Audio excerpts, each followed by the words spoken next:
Bonjour. Alors, dans cette vidéo, nous allons approcher le thème qui est le facteur humain de l'organisation. Les entreprises vivent dans un environnement qui connaît des accélérations, des constants et des complexes changements d'ordre économique, technologique, politique, social et culturel. Les réponses adoptées hier sont souvent obsolètes aujourd'hui. Le travailleur fait partie du système entrepreneurial et il peut avoir des lacunes au fil du temps. Le potentiel de développement que possède l'employé n'est souvent pas actualisé. Alors, la nouvelle conception dans l'administration du potentiel humain se fonde dans les idées suivantes. D'abord, la reconnaissance que l'employé a un potentiel interne qui peut être développé. Deuxièmement, la valorisation de l'employé en tant que facteur le plus important permettant d'impulser le développement de l'entreprise. Troisièmement, que l'acceptation de l'idée que le système de l'entreprise influe sur le travailleur et vice-versa. Le développement de l'un dépend du développement de l'autre. Alors, ces nouvelles idées ont trouvé leur origine dans la gestion, la psychologie, les relations industrielles, le travail social et les autres disciplines scientifiques. Leur champ d'application se trouve dans les ressources humaines. Cette nouvelle vision applicable à la gestion des ressources humaines se caractérise par les paradigmes suivants: systémique, multidisciplinaire, contingent ou situationnel, productivité, potentiel humain. Tous ces importants paradigmes sont en interrelation et sont à l'origine de la dynamique du personnel qui mène à l'excellence administrative. Le développement du potentiel humain trouve sa source dans la psychologie humaniste. Alors, la psychologie s'est développée étape par étape. D'abord, il y a eu donc la psychanalyse, donc ses fondements sont biologiques. Freud en est à l'origine. Il a eu plusieurs disciples et a influencé énormément la pensée de l'homme contemporain. Ensuite, il y a la conduite. C'est une conception mécaniste de l'homme défendue par Watson et par Skinner. Et ensuite, donc, est venue l'école humaniste soutenue par Maslow, par Rogers, par Peirce, qui ont développé une nouvelle vision psychologique de l'être humain. Les fonctionnements de la psychologie humaniste sont d'abord l'autonomie et l'interdépendance sociale. L'autonomie veut dire que la personne humaine a une tendance très marquée à se dominer et à dominer l'environnement pour pouvoir être indépendante des contrôles externes. C'est de cette économie que découle la responsabilité sociale que la personne a d'elle-même et de la communauté dans laquelle elle vit. L'autonomie existe dans la mesure où l'être humain vit en immersion dans les systèmes sociaux qui impliquent obligatoirement une interrelation sociale. Ensuite, on trouve l'autoréalisation. Alors, en plus des besoins physiologiques de sécurité, de reconnaissance sociale, d'estime, on trouve les besoins de croissance, d'auto-actualisation et d'auto-réalisation. Ce besoin d'autoréalisation est considéré par certains auteurs comme Maslow, Fromm, Horney comme un objectif de vie.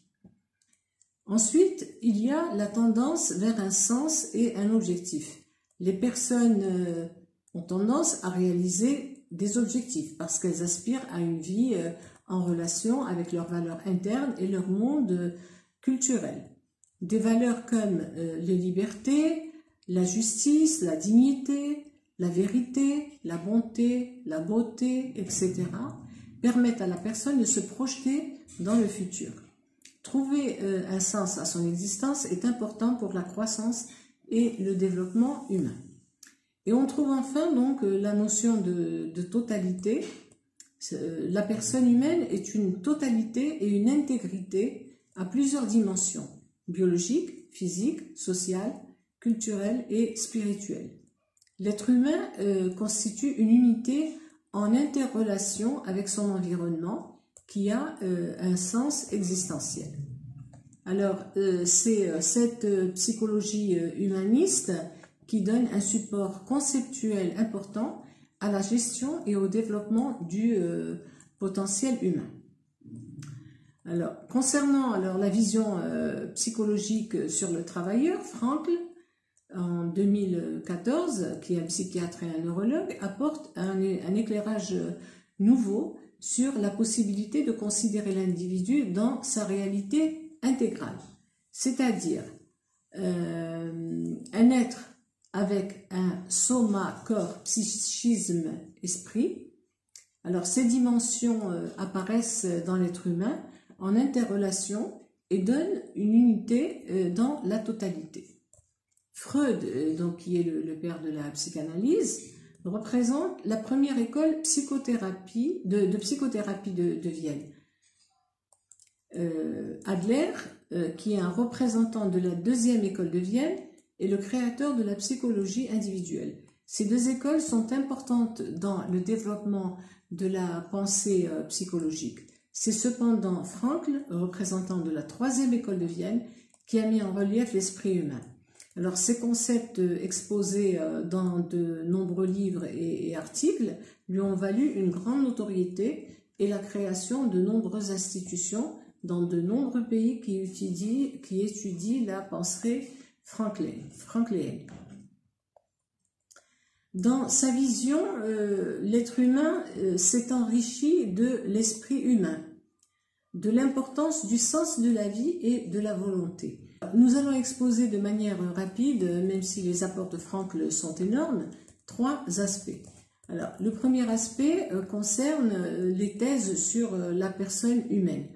Alors, les 10 thèses exposées par Frankl sont, alors, premièrement, la personne humaine est une unité. La personne humaine est une totalité. La personne humaine est un nouveau être ou un être nouveau. La personne humaine est un être spirituel. La personne est existentielle. La personne humaine est égotique. La personne humaine est à la fois unité et totalité. La personne humaine est dynamique.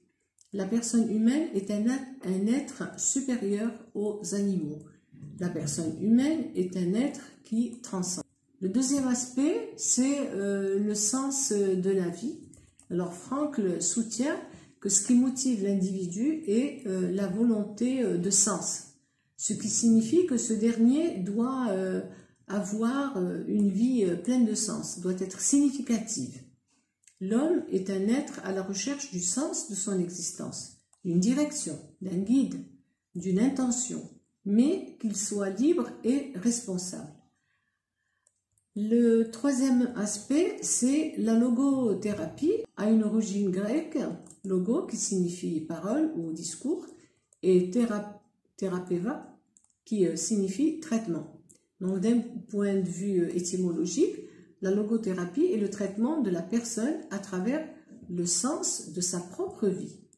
Ses principes sont: la vie a un sens, quelles que soient les circonstances. L'homme est maître de sa volonté de sens et se sent frustré quand il arrête de l'exercer. Et aussi que l'homme est libre. Donc la logothérapie aide effectivement les personnes à découvrir le sens de leur vie qui ne sont pas encore développés, non découverts ou perdus. Face aux grands maux de notre époque, comme par exemple la dépression, l'addiction, l'agressivité, le fanatisme, le fatalisme, la logothérapie est une alternative psychothérapeutique, humaniste et éducative qui affirme que les personnes en liberté assument une responsabilité. Les idées de Frankl sont très importantes dans la planification stratégique personnelle. Le développement personnel d'un individu a obligatoirement une incidence sur sa façon de travailler. Bien, je vous donne rendez-vous sur une prochaine vidéo.